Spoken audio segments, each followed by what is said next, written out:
Take a look at this clip real quick.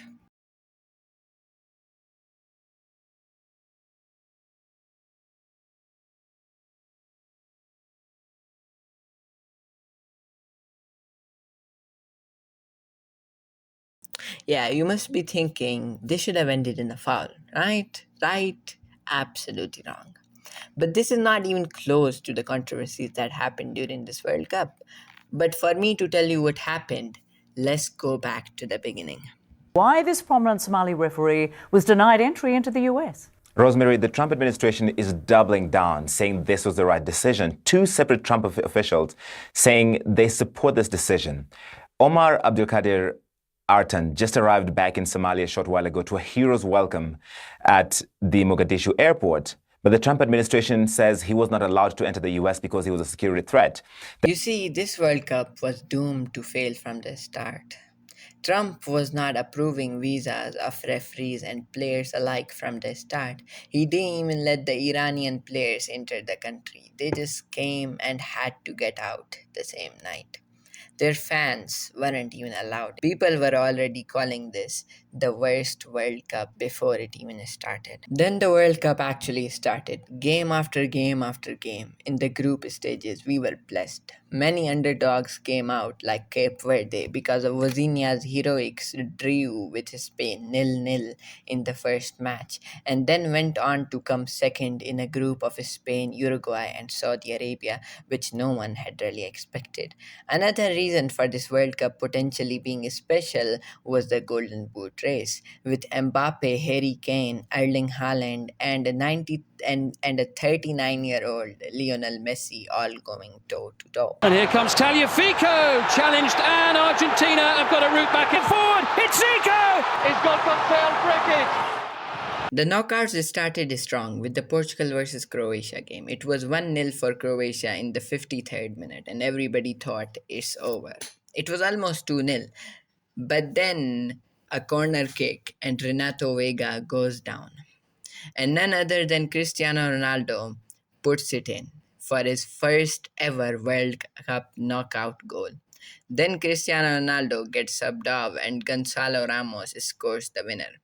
Croatia think they got a goal in the last kick of the game, but in a controversial decision, it does not touch a Portuguese player and the goal is disallowed. This is where the actual controversy begins. Argentina versus Cape Verde. Cape Verde should have won in extra time, but of course, because of those decisions, they did not. Alright, people are saying, well, it's just one match. Surely a repeat can't happen. Well, it did. Egypt against Argentina showed one of the most heavily refereed favoritism in World Cup history, and it was on full display to the world. Goals disallowed for Egypt because of a foul literally committed 10 minutes before the goal. And in the end, Argentina, of course, wins 3-2 from 2-0 down in the 79th minute because of a familiar situation, but this time it was allowed.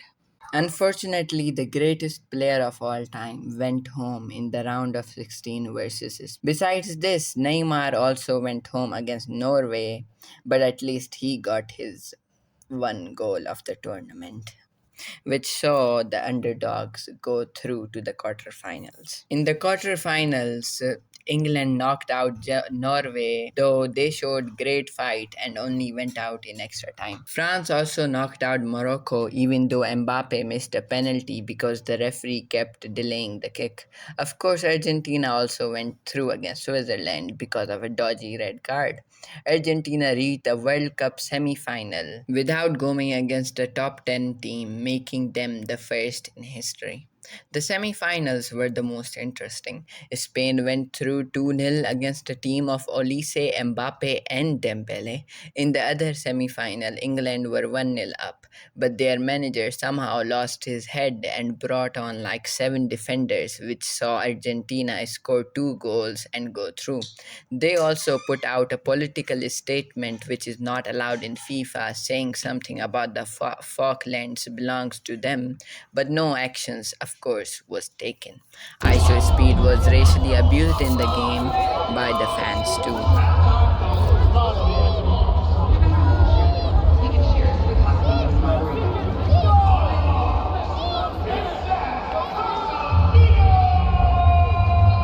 At long last, the final arrived, and by statistics alone, it became the most boring World Cup final of all time, with Argentina shooting zero shots on target the whole 90 minutes, with Enzo Fernandez getting a red card in the 94th minute, and the whole game before that, Argentina just didn't look like they belonged on the same field as Spain. Yes, Ferran Torres finally scored, and Spain won.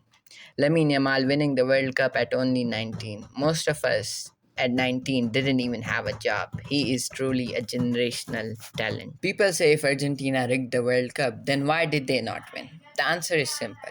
Argentina did not rig the World Cup, but the FIFA president definitely did. He does not care whether Messi qualifies or not. All he cares about is which final is going to generate him the most revenue. This is not only made by fans, the evidence is right in front of you. Whether you want to believe it or not,